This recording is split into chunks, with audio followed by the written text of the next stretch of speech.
Buenos días, hermanos. Eh, Vamos a ver hoy la clase de la templanza del Hijo de Dios.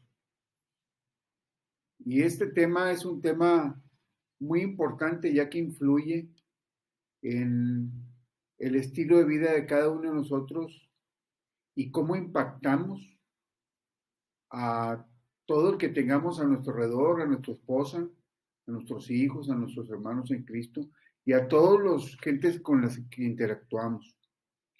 De ahí que es muy importante este tema para la vida cotidiana, pero sobre todo para reconocer la presencia de Dios en cada uno de nosotros. Dice Proverbios 25-28, hermanos, como ciudad destruida y sin murallas es el hombre que no pone freno a su espíritu. Proverbios 25-28. El propósito de esta lección, hermanos, es que nosotros entendamos que el dominio propio o la templanza solo es posible cuando el Espíritu Santo toma control de la vida de cada hijo de Dios. En esta lección vamos a ver de qué manera permitir que el Espíritu Santo tome control de nuestros pensamientos y de nuestras emociones para de esa manera reflejar las virtudes de aquel que nos llamó de las tinieblas a su luz admirable. Solamente con la presencia de su Espíritu Santo podemos mostrar que somos verdaderamente discípulos de Cristo y que hemos nacido de nuevo. Esto es algo que no se puede fingir, hermanos, es algo natural. Decía Pablo que esto es de una manera natural porque es un fruto que se da por la presencia del Espíritu Santo. Vamos a comenzar viendo por qué el motivo del apóstol Pablo de escribir la carta a los Gálatas. ¿Qué estaba viviendo la iglesia en ese entonces?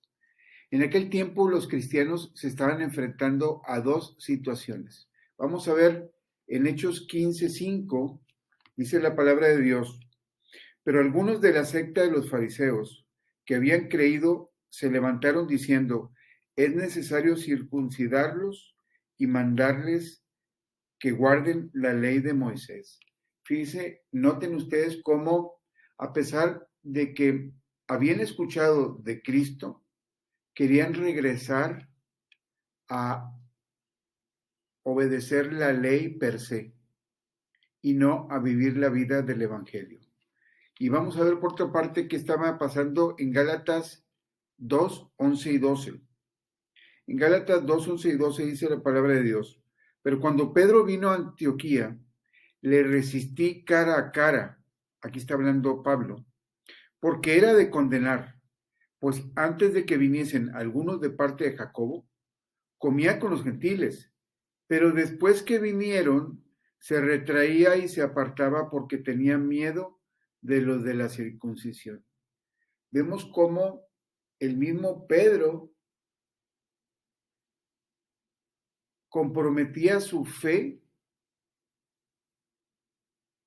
para querer aparentar con los judaizantes que se habían convertido, pero querían seguir la ley y no vivir por la fe. Por estas situaciones, hermanos, el apóstol Pablo les recuerda los fundamentos del Evangelio, que el hombre no es justificado por las obras de la ley, sino por la fe de Jesucristo, que la ley no tiene poder para ayudarnos a vivir conforme a la voluntad de Dios y por último, que la identidad de todos nosotros los cristianos es Cristo.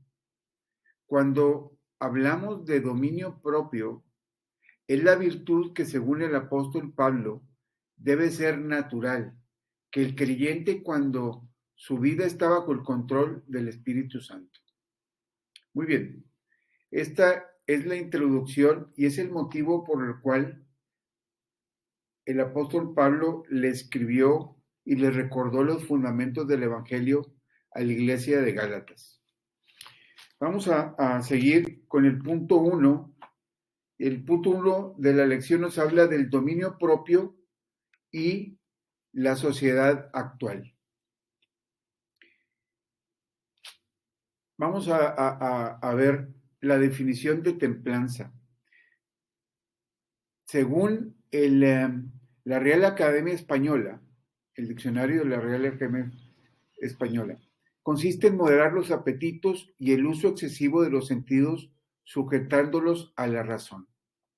Mas, sin embargo, nosotros sabemos, hermanos, que el moderar los apetitos y el uso excesivo de los sentidos, la razón no tiene poder para controlar nuestros apetitos ni nuestros sentidos. Porque con la misma manera, con esa misma razón, es usada para promover el uso excesivo de los sentidos y para dar un uso desmoderado o un descontrolado de los apetitos. Podemos ver los anuncios de cerveza, los anuncios de vino, cómo de manera muy sutil dan motivos y razones para que usted tome, para que usted fume y para otras tantas cosas más que nos llaman a vivir en el mundo. Por otra parte, tenemos la negación de los valores absolutos. Nuestra sociedad, hermanos, actual,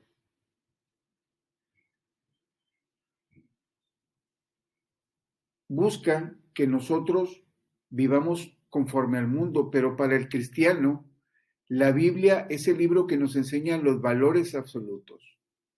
Nuestra sociedad humanista ridiculiza este punto de vista porque según ellos nada es absoluto, todo es relativo. Entonces, nuestra sociedad nos invita a vivir el mundo y ridiculiza nuestra manera de creer que en la palabra de Dios tenemos los principios fundamentales y absolutos de Dios.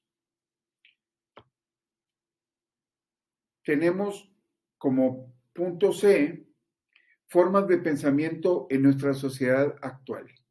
Tenemos 4 corrientes filosóficas que en nuestro mundo nos invitan a vivir conforme al mundo.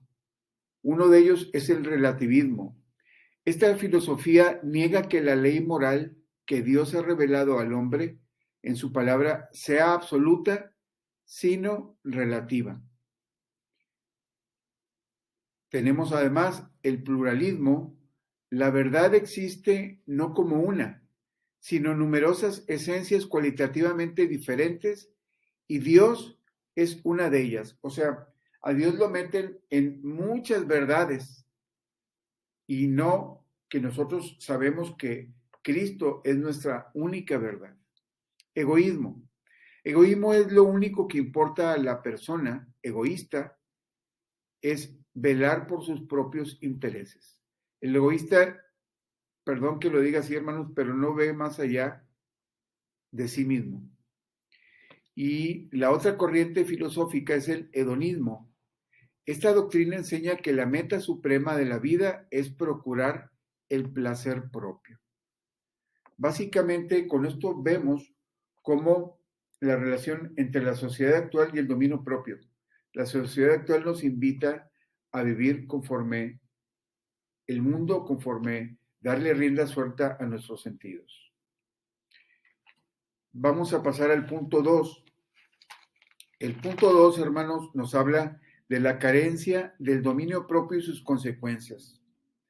En esta carta el apóstol nos enseña que cuando falta crecimiento espiritual en el Señor, debemos volver a una vida de acuerdo al Evangelio de Cristo. Debemos entender que la única forma de tener victoria es una vida llena del Espíritu Santo.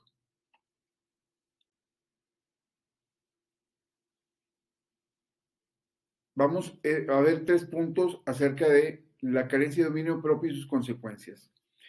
Una de ellas es la conducta de Pablo y Pedro. En Gálatas 2, 11 y 12, vamos a ver en la palabra de Dios que dice 2, 11 y 12. Pero cuando Pedro vino a Antioquía, le resistí cara a cara porque era de condenar, pues antes de que viniesen algunos de parte de Jacobo, comía con los gentiles, pero después que vinieron, se retraía y se apartaba porque tenía miedo de los de la circuncisión. Ahí vemos, hermanos, cómo Pedro comía normalmente con los gentiles, pero cuando vinieron ese grupo enviado por Jacobo, se apartaba y comprometía su fe dando mal testimonio porque ya no se juntaba con los gentiles, se iba con los judaizantes y vemos cómo Pablo le recriminó esa falta de dominio propio porque estaba comprometiendo su fe y estaba dando un mal testimonio. Desobediencia a la verdad.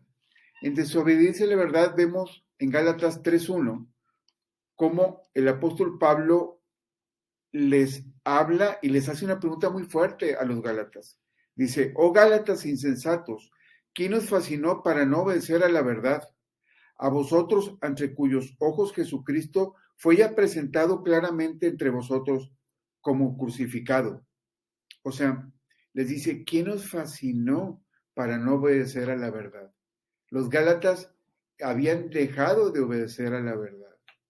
Y por otra parte, en Gálatas 4:9, vuelve a hacer otra pregunta muy fuerte a los Gálatas y les dice, ciertamente, bueno, en Gálatas 8:9, ciertamente en otro tiempo, no conociendo a Dios, servíais a los que por naturaleza no son dioses. Mas ahora conociendo a Dios, o más bien siendo conocidos por Dios, y ahí viene la pregunta, hermanos, ¿cómo es que os volvéis de nuevo a los débiles y pobres rudimentos a los cuales os queréis volver a esclavizar? Estaban esclavizados por obedecer a la ley y no por la fe en Cristo. Entonces, es muy importante, hermanos, que estemos muy claros que nosotros como cristianos vivimos por fe en el Evangelio de Cristo Jesús. Muy bien, y por último, vamos a ver en carencia de dominio propio los inmaduros y la falta de dominio propio. Vamos a ver qué nos dice la palabra en Gálatas 5:13. Gálatas 5:13 nos dice la palabra de Dios, porque vosotros, hermanos, a libertad fuisteis llamados, solamente que no uséis la libertad como ocasión para la carne, sino servíos por amor los unos a los otros. Muy bien, la libertad cristiana es la libertad del pecado, no el libertinaje para volver al pecado. La libertad que Cristo nos dio, debemos usarla para crucificar la carne con sus pasiones y deseos. A final de cuentas, el Espíritu Santo es el que nos ayuda a no regresar a vivir en la carne. Muy bien. Ahora vamos a pasar, hermanos, al punto 3, que es el dominio propio en la vida del cristiano. Gálatas 2:20 dice la palabra así, de Dios así. Con Cristo estoy juntamente crucificado, y ya no vivo yo, mas Cristo vive en mí. Y lo que ahora vivo en la carne, lo vivo en la fe del Hijo de Dios, el cual me amó y se entregó a sí mismo por mí. Lo mismo debemos nosotros decir hoy. Si Cristo está en control de mi vida, sabemos que con la presencia de su Espíritu Santo tendremos dominio propio, que es la templanza, sobre cualquier tentación o debilidad. ¿Cómo quisiera que todos pudiéramos vivir lo que Pablo dijo, que con Cristo estoy juntamente crucificado, y ya no vivo yo, mas Cristo vive en mí? Reflejemos la presencia de Cristo en nuestras vidas y sigamos viviendo el Evangelio de Cristo. Sin dominio propio, nuestra vida no tiene defensas. Ya leímos inicialmente este versículo que dice, como ciudad destruida y sin murallas, es el hombre que no pone freno a su espíritu. El dominio propio es como un muro a nuestro alrededor. Cuando nosotros tenemos esa virtud desarrollada como fruto del Espíritu Santo, nos permite no reaccionar de una manera irracional, ¿no? e impulsiva, y de esa manera permanecemos siempre y cuando permitimos que Cristo sea el centro de nuestra vida. Es muy importante que ese muro, esa defensa a nuestro alrededor, siempre permanezca mientras vivamos, tengamos a Cristo como el centro de nuestra vida. Dominio propio controla las pasiones y los deseos. Vamos a la carta de Primera de los Corintios 9:25, que dice la palabra de Dios así. Así que todo aquel que lucha, de todo se abstiene. Ellos a la verdad para recibir una corona incorruptible, pero nosotros una incorruptible. Aquí Pablo asemeja esa disciplina de los deportistas que se disciplinaban para ganar una corona corruptible. Nosotros, hermanos, ¿cuánto más no nos deberíamos de esforzar para ganar esa corona incorruptible que es la vida eterna? Debemos de motivarnos porque nuestro reino no es aquí en este mundo, hermano. Nuestro reino es en el cielo con nuestro Señor. Y esa corona incorruptible es lo que vamos a ganar a base de esforzarnos, desarrollando el dominio propio. Vamos ahora al punto número 4. El punto número 4 nos habla del dominio propio, es el resultado de una vida controlada por el Espíritu Santo. El que anda en el Espíritu tiene victoria sobre la carne. Regresamos a Gálatas 5:16 al 18. Gálatas 5:16 al 18. Dice la palabra de Dios así. Digo pues, andad en el Espíritu y no satisfagáis los deseos de la carne, porque el deseo de la carne es contra el Espíritu y el del Espíritu es contra la carne. Y estos se oponen entre sí, para que no hagáis lo que quisierais. Pero si sois guiados por el Espíritu, no estáis bajo la ley. Aquí es muy claro a quién le estamos alimentando, hermanos. ¿A la carne o al Espíritu? ¿Estamos orando al Señor? ¿Estamos leyendo la palabra de Dios? ¿Estamos sirviéndole al Señor? Entonces estamos alimentando el Espíritu. Pero estamos viviendo bajo pasiones, estamos viviendo bajo las reglas del mundo, estamos dejando que nos influyan nuestras relaciones del mundo. ¿Por quién estamos siendo controlados? Por eso Pablo está diciendo muy claro que el que vive en el Espíritu debe de servir y vivir el Evangelio de Cristo. Conclusión, hermanos. La templanza cristiana es una virtud y fruto del Espíritu Santo. La presencia o carencia de ella marcará la diferencia en nuestro estilo de vida y el impacto que hagamos en la vida de otros. La única forma de tener esta virtud del dominio propio es rindiendo nuestra vida a Cristo para andar y vivir en el Espíritu Santo. Hermanos, fuimos llamados a ser obedientes y humildes al Evangelio de Cristo. Solamente así, creyéndole al Señor, porque el que no cree en el Señor no lo va a obedecer, hermanos. Solamente creyéndole a Cristo es cuando vamos verdaderamente a obedecer todo el Evangelio, no una parte, hermanos. Si le creemos, vamos a obedecerle en todo y Él va a guiar nuestra vida por medio de su Espíritu Santo. Esto no se puede fingir. Pongámonos en examen cada uno de nosotros nuestras vidas. Tratemos de observarnos si verdaderamente estamos dando esos frutos del Espíritu Santo, que son amor, gozo, paz, paciencia, benignidad, bondad, fe, mansedumbre y templanza. Observemos nuestra vida y veamos cómo la gente interactúa con nosotros cuando portamos a Cristo, hermanos. La gente nos pregunta, ¿eres cristiano? Porque el Señor se refleja en nosotros. Y eso no se puede fingir, hermanos. Eso se porta de adentro hacia afuera. Dios les bendiga. Fue un privilegio hablar de este tema y hasta pronto.